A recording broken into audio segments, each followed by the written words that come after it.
Today, STEM courses are taking over the education grounds. A lot of young adults seek out science, math, tech, and engineering as their core careers.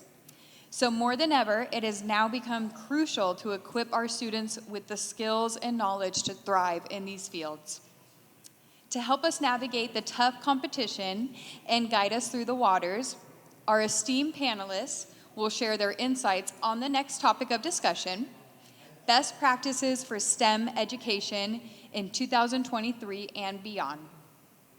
We have Dr. Michael Batie, founder of STEM Education and Research Collaborative; Carissa Brazeal, founder and director of Disruptive Innovation at Without Walls; Dr. Meri Kasprack, department chair and instructor of McHenry County College; Dr. Dana Onayemi, founding director at Imagine Ed Solutions; and Dr. Joseph Rosado, physician, speaker, author, and educator at International Medical Consultants.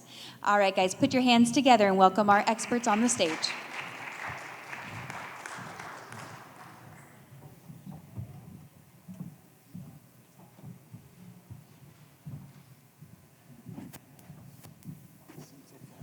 I hope everybody had a nice lunch. I hope you're all awake. If not, we're going to try and fix that right now. We're going to introduce ourselves. I'm going to start, and I'm going to give a little bit of a background story.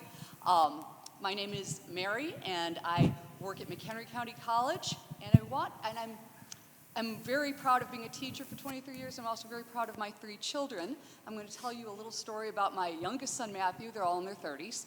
And he would like me to start it this way. Here's a story all about how his life all got turned all upside down, and that's about as far as I can go into the Fresh Prince of Bel-Air. When my son was 15, I came home from work one day, and he's like, "Mom, we need to talk." That's always bad. "Okay, Matthew, why?" "Well, I've been suspended, but wait before you get angry." "Okay, let me sit down. Tell me, what did you do?" He's like, "Well, Mom, this kid, he threw a chair at me," and I said, "What the F?" I'm like, "Okay." He's like, "And we have a 0 tolerance policy for swearing now, so I've been suspended for 3 days. Now, I know you don't agree with this, so I'm not grounded from electricity, which means no computers, no video games, no TV. And I know he's so smart that if I go to work, he can hack anything I leave at home." So I'm like, "I see where you're coming from, but you're going to school." And so my son looks at me and says, "Mom, suspended means I can't go to school." I said, "Well, I know I can't take everything away from you, so you're coming to school with me for the next 3 days." I was able to do that because he was actually a student at my college. We took karate together there. So he spent the next 3 days going to school with me. He's 15 years old. It was May. It was right before he turned 16. And at the end of 3 days, he's like, "I could like school." And that was a revelation for both of us. And he was really smart, underachieving. He had a GPA of less than 1. And he asked, "Can I skip the rest of high school," which would have been 2 more years, "and just come to college?" I'm like, "Well, I don't know. Let's find out." You start by asking questions. So GPA of less than 1, we took him over to advise, and they said, "Well, he has to take the placement test." I'm like, "Okay, go fine." We signed him up. Next day he took the placement tests. Had no remedial work to do, tested in at college level. This is a kid who is completely bored in high school. And so he graduated with a certificate in internet game programming before his high school class graduated. He then dropped out of college, but he is today making over 100 grand a year as a programmer. So STEM worked for him, but it makes me question, and this is what we're going to talk about a lot today, is did my son fail, or did the education system fail him? Because when he got into STEM, when he got into technology, he loves learning. We get online on Discord, he's in a different state, and we work on programming together. He's never lost that love for learning, but he doesn't like education. So how can we do better for our kids? So I'm going to ask each of my esteemed colleagues to introduce themselves and a bit about their background with STEM. And we'll start at the end, since that's what we're doing today. Hi, I'm Dana, and I'll tell you that my education experience started as, well, ours all started as students in classrooms. And much like your son, as much as I loved learning, I did well in school. I was always a straight A student. I saw some very challenging, problematic things from my experiences. And so then I went into field of education as a teacher. At first I taught 3rd grade, then the majority of my career I taught 5th grade. And again, just seeing how we're missing these opportunities for reaching students and engaging them, I felt like every day I was like screaming, the ceiling is or the sky is falling, the sky is falling. We need to do something. And it felt like everybody else is looking up like, sky looks just fine to me. So I left my job and started a consulting agency and have been working with schools to revision, reimagine, and do the actual hard work that it takes to do those things. I'm also the director of graduate programs in computer science at Judson University in Illinois. So that's just a little bit about me and what has brought me here today. My name's Carissa Brazeal. I have over 18 years in education. I was a career change educator. After serving my 18 years in middle school and a K-8 science director, I knew that I needed to reach outside my classroom, and I founded a couple of companies as well as some nonprofits. I kind of rolled with it. The current company that I'm working with is Without Walls EDU, which is bringing engagement to students where they are through STEM escape rooms as well as career exploration. Professional development is important to help our teachers with where they are at. Also, my nonprofits are also about STEM education. Change Purse is focused on bridging the gap of females in STEM careers and breaking down the economic barrier where young children can apply for scholarships for STEM experiences, as well as when they're pursuing a STEM degree in college, that we will help them along the way. And then Stimulate is for educators, professional development on the school level. Who are you? Where do you come from? What do you want to do with your life? My name is Michael Batie. I've had some 50-plus years in STEM activities, careers, actions, inventions, and so forth and so on. I'm currently founder of the STEM Education and Research Collaborative in Los Angeles, California, whose focus is moving students of color forward in their proficiency in mathematics. I've taught every grade from preschool to graduate school, and what I found and what's happening is students of color now, for the last 20, 25 years, have been failing mathematics proficiency as measured by standardized tests at a 90% rate. And if you've been taking any attention at all in the newspapers, you know, at 90%, you don't have much further to fall, yet they did, and yet we have.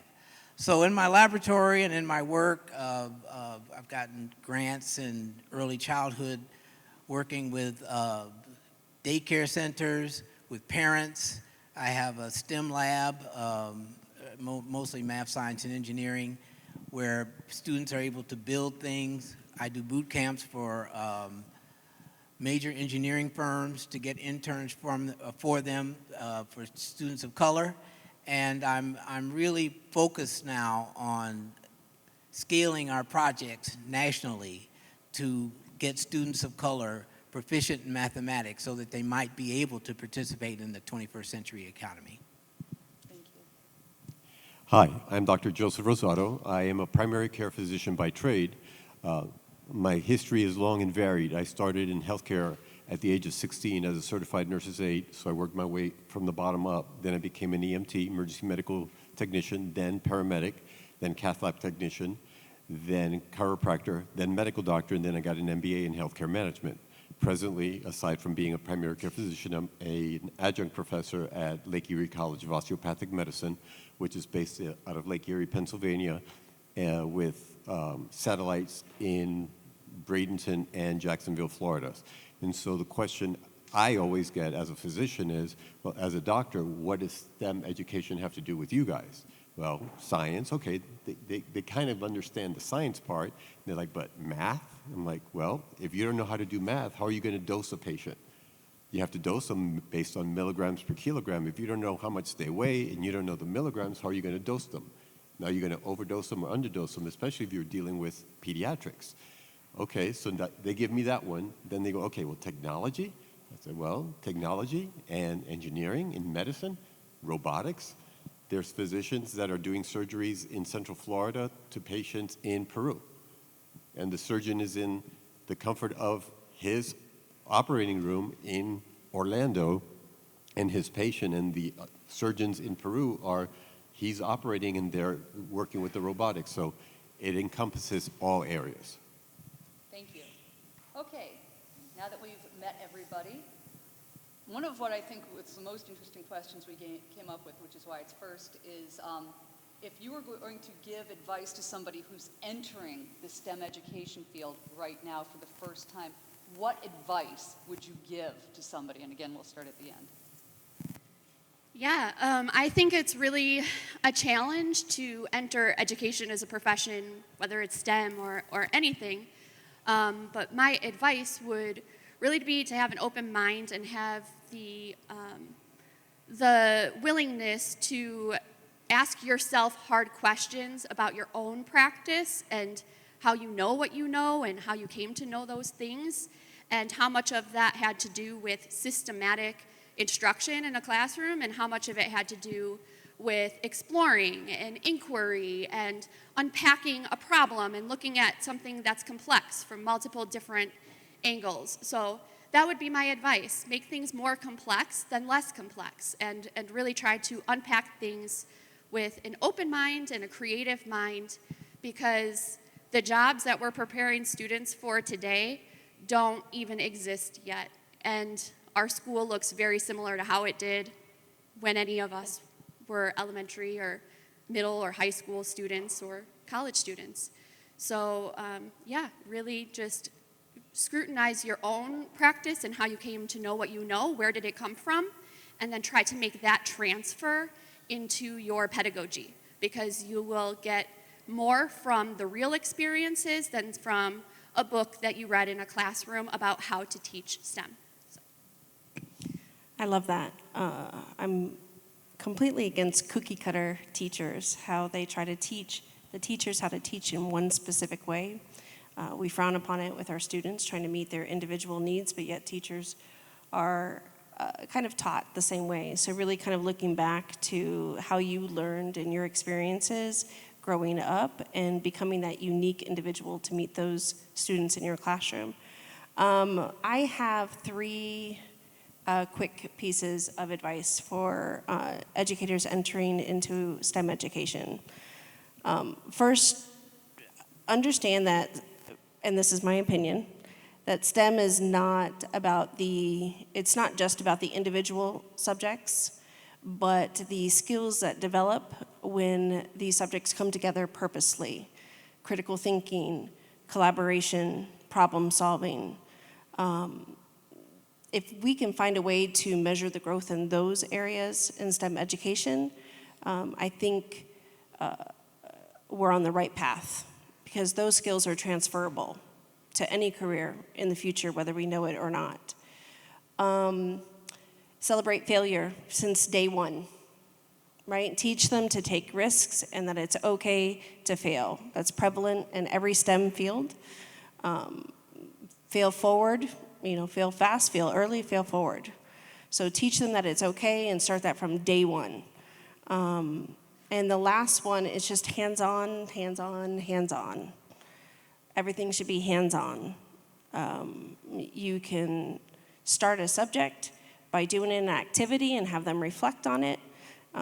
and then end it also on that case. But there's more learning that happens during that moment. So if we can generate resources that allow us to really, across all subject areas, to discover how can I do this in a tactile way, that's where we're going to start to meet the needs of our children. I think you're really on point there. The only, my comment would be, I'm just really with a laser-like focus around mathematics. And you spoke of the growth mindset, which is really the foundation of, for me, for teaching mathematics, is the idea that if you're not failing, you're not learning. And so this idea of, and they're so sensitive. They come into the laboratory and you know, they're in the 11th grade and they don't know where the X and Y coordinates are. But the idea is to take, for me, is to take the mathematics and make it real in projects. For instance, one of the things that we do in one of my summer boot camps is I give them some cars with a tape timer and I have them graph them. They have the dots, they measure the dots, and they put them on the graph, and then there's another car that they have that accelerates. They do that, and they graph both of them. And then we have a contest.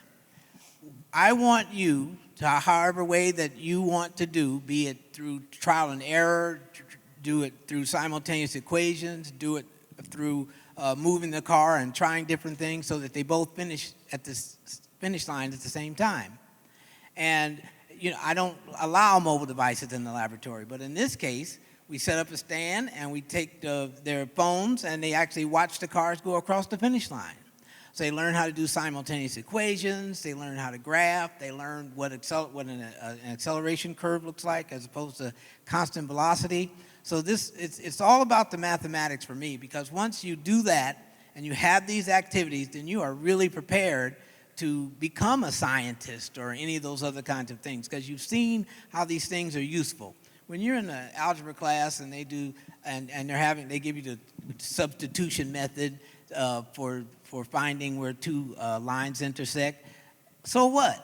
But you're doing with cars, and it's a contest. So I think the way to make it fun is to make it real, and then they'll become interested. And then finally, it's basic skills. Anyone that comes in my lab the first time does 4 worksheets: addition, subtraction, multiplication, division. 4 worksheets of 100 problems each. Now, rote learning is, for some reason, become really something ugly in schools. But it's okay for a basketball player to put up 1,000 jump shots a day, but it's not okay for them to sit down and practice 9 plus 7 and 8 plus 6 because they don't know it. They really don't know it. They don't know multiplication. They don't know that division is the inverse of multiplication. So this idea of using it, seeing it, quantifying it, and then experimenting with it, I think is really important with respect to STEM. I know M is the last piece of it, but it is the most important piece. Well, as a visual, dyslexic individual that has ADD, I was a challenge to every one of my instructors, because how do I teach this kid? And so, as your son, I begged my mother at the age of 15 to take me out of high school. I was ready to get my GED and go into college because I knew that I was bored. I knew that I was not being challenged.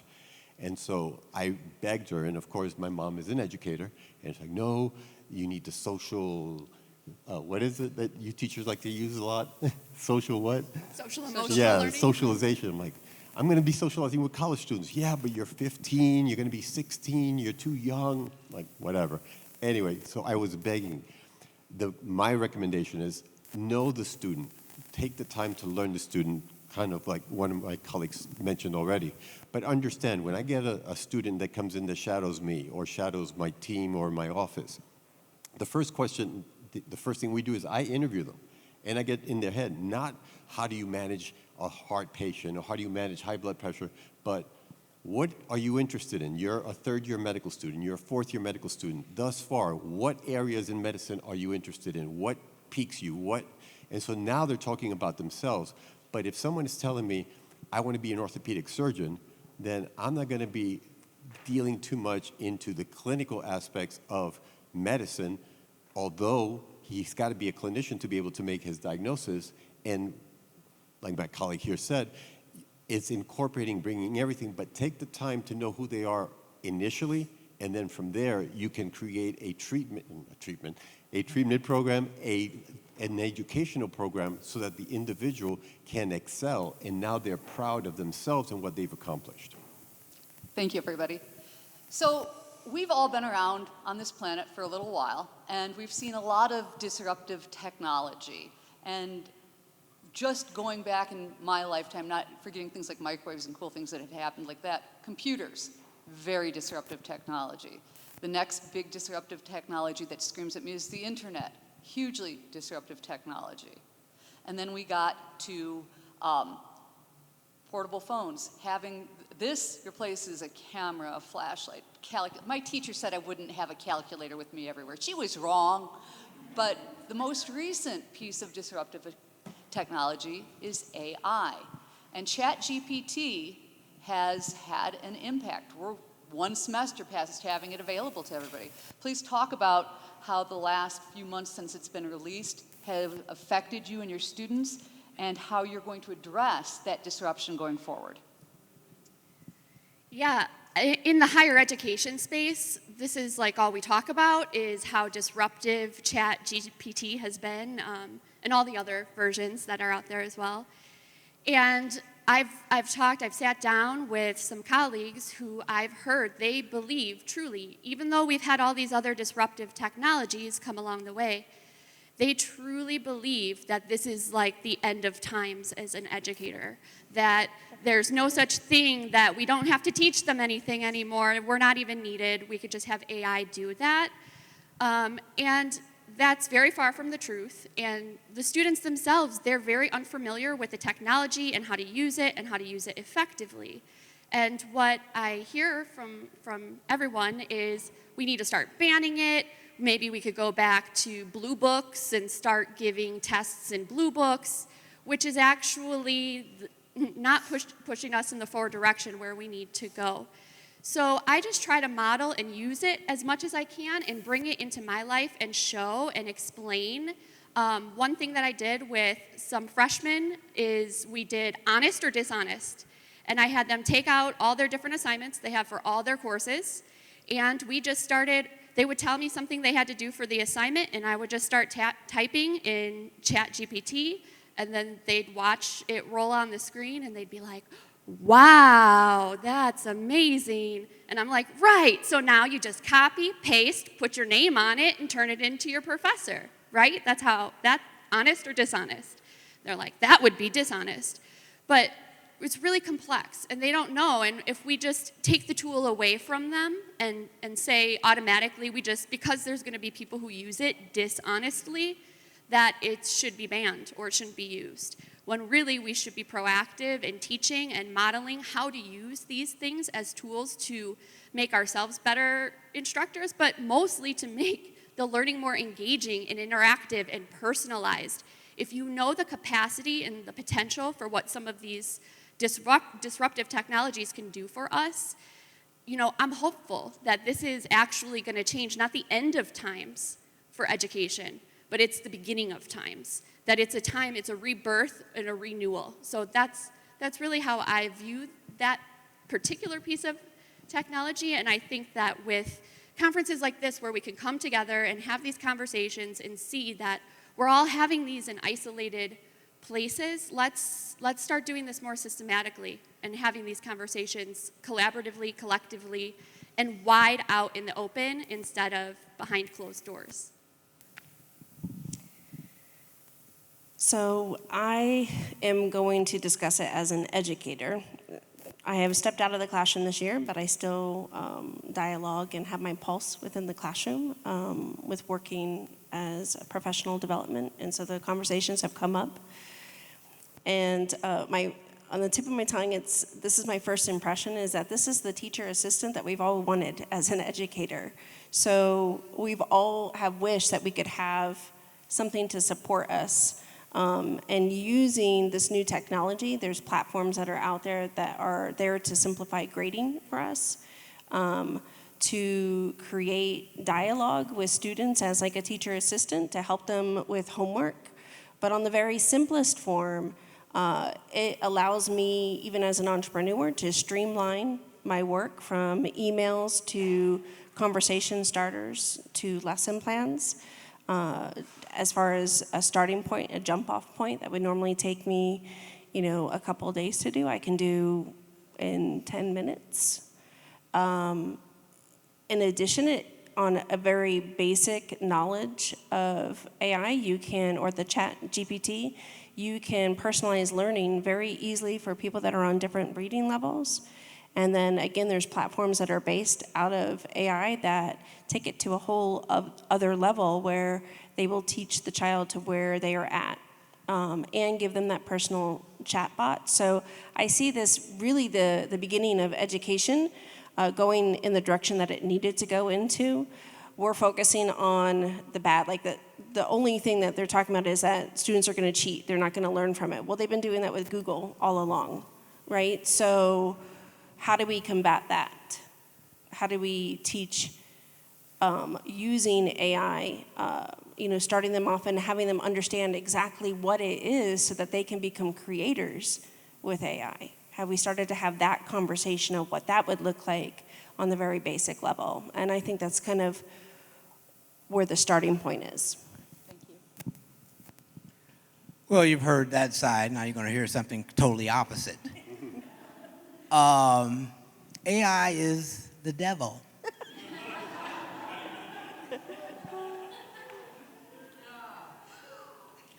It's the devil for our children.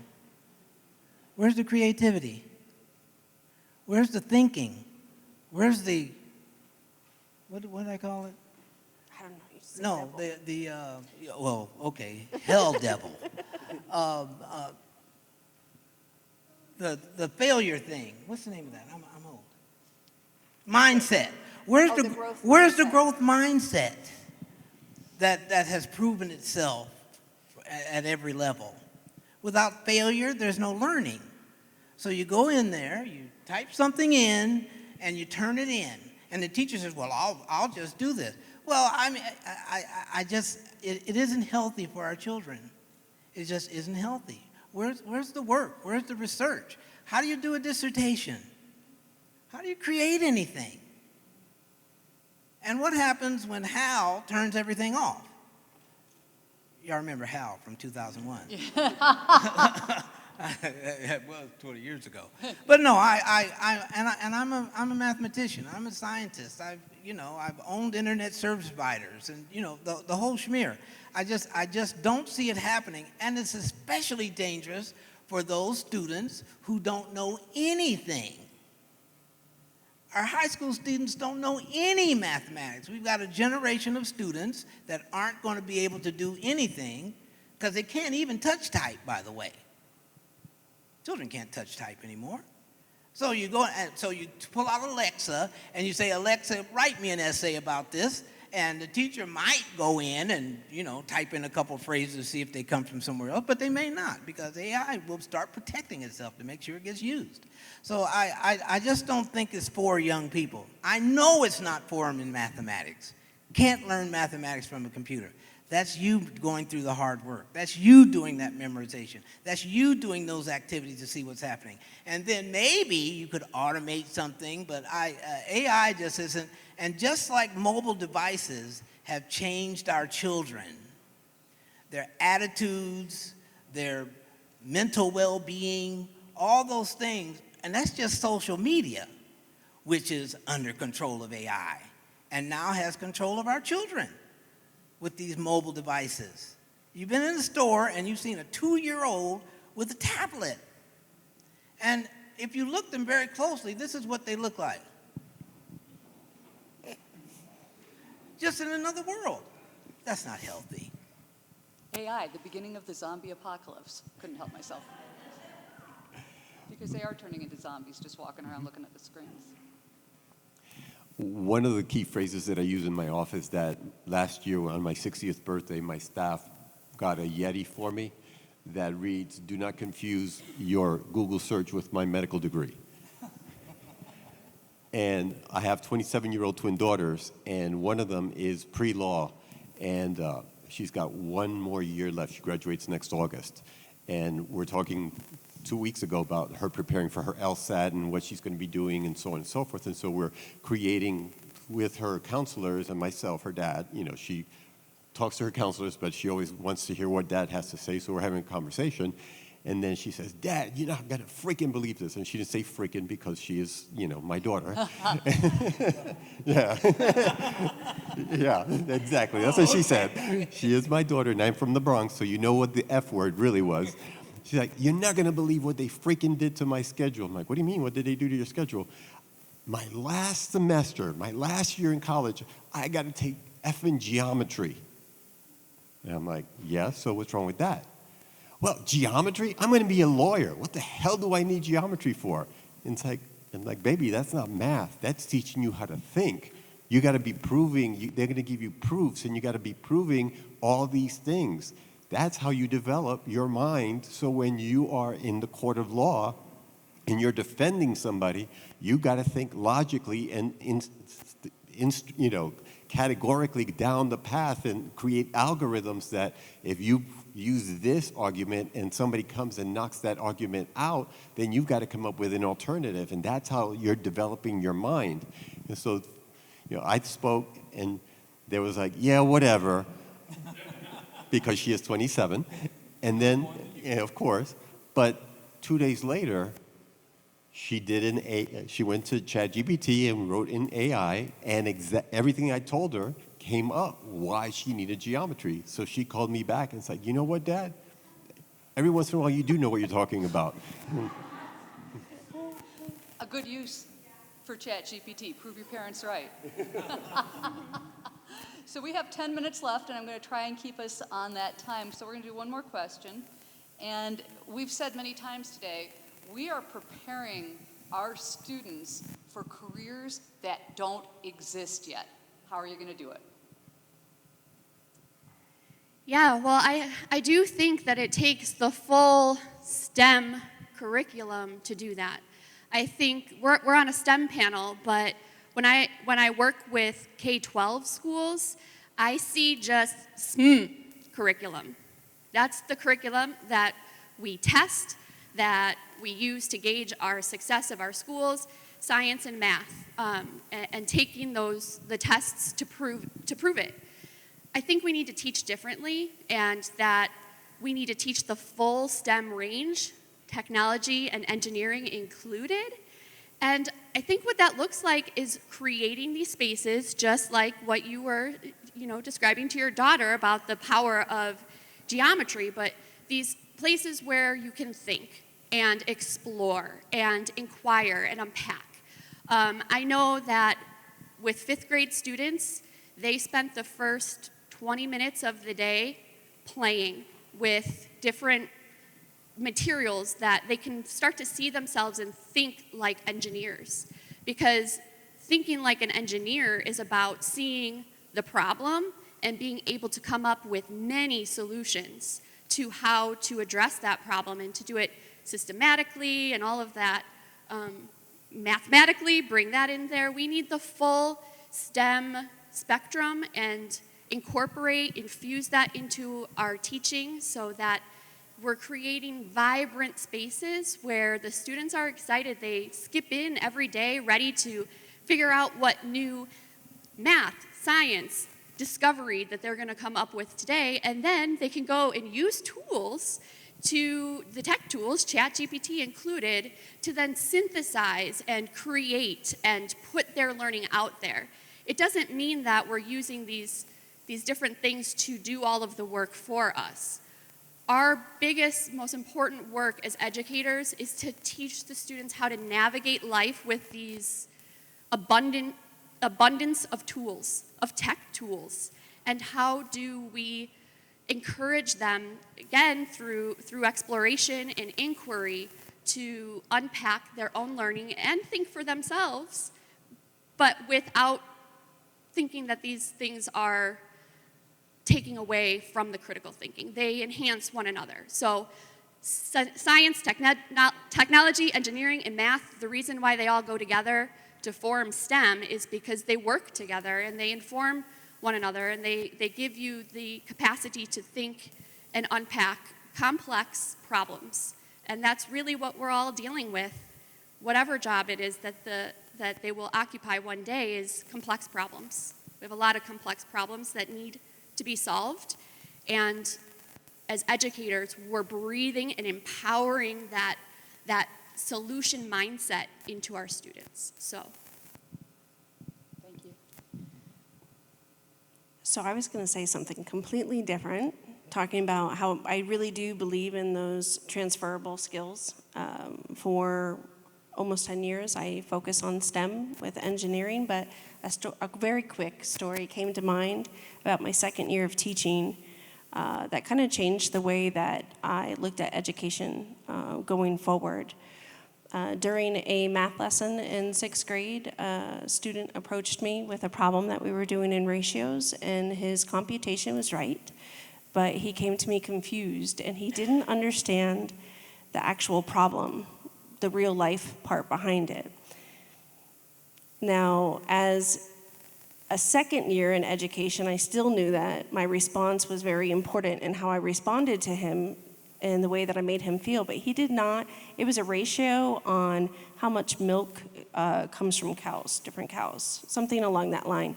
He did not know that milk came from cows.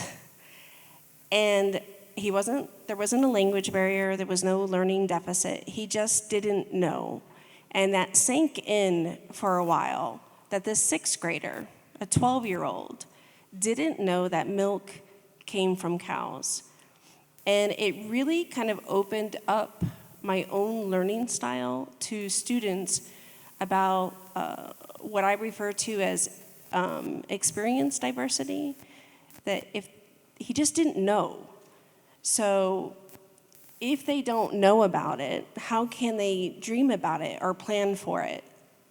Which is why my passion really was fused to introduce them to STEM careers, whether it was bringing in speakers into the classroom, to where my business became of creating kits that allow them to explore different careers. But it's really about introducing kids and having an inclusive classroom where they can see these role models and these careers that are currently out there and evolving, which means that you need to be on top of your game and constantly looking at where the STEM field is today, what's happening today, who are the players today, and bringing that into your classroom. Because if they don't know about it, they're not going to be able to plan for it. I think the idea of STEM and the emphasis on the T is something that we really have to think about. On the NewsHour a couple of days ago, PBS NewsHour, a high-tension lineman makes $166,000 a year. But he's got to know some math, he's got to know some science, he's got to have something about engineering, that all that you can get at a community college level. So this emphasis on technology and how AI, I just want our students to be mathematically literate so that they have those options. Think about electric cars are here. They're not going anywhere. How many charging stations does this country need? Millions. That's $125,000 a year. With a high school diploma, but you got to know some math. You got to be able to read the code manual. So I just see it as a foundation. I was a technician for 10 or 12 years before I was 30 when I went to college after I flunked out the first time. And but I was always able to really kick ass in the laboratory because I knew how to use my hands. So this idea of needing this technology thing is just, that's sort of an afterthought in becoming great, because you still got to be able to build stuff, and that's where the foundation lay. My students are primarily graduate students. They are medical students, they are advanced nurse practitioner students, so they've already got the basis from everyone on that side of the panel. When they come to me, hopefully they've got good skills, they've got good curiosity, they've got all the basics down. And so what I encourage is to be curious, to look at the world through a child's eyes, and look at things and question things with that curiosity that children look at things, and use technology responsibly. When I went to medical school, it being my fifth, sixth career, they encouraged us, because I went to medical school in a third world country, that 85% of a diagnosis is made by doing what? Taking a good history. 95% of the diagnosis is made how? By taking a good history and doing an excellent physical examination. The last 5% is where you use technology, where you use an MRI or a CT scan or do blood work, etc. Turn that coin around. I came to the United States to do my training. What's the first thing that we do in the US? Oh, let's get an MRI. Oh, let's get a CT. Oh, let's do this. Why don't you put your freaking hands on the patient? Why don't you talk to the patient? And so look at things with a point of curiosity, but think of your basics, because that battery may lose its power, and then what the hell are you going to do? Thank you. So I would like to thank everybody for participating. I've learned a lot. I love all of the different opinions we get when we come to a conference like this. I'm going to leave you with something I used to tell my kids, and it's a quote, but I don't know where from. It's stolen. If two people agree on everything, one of them isn't necessary. Have a good afternoon.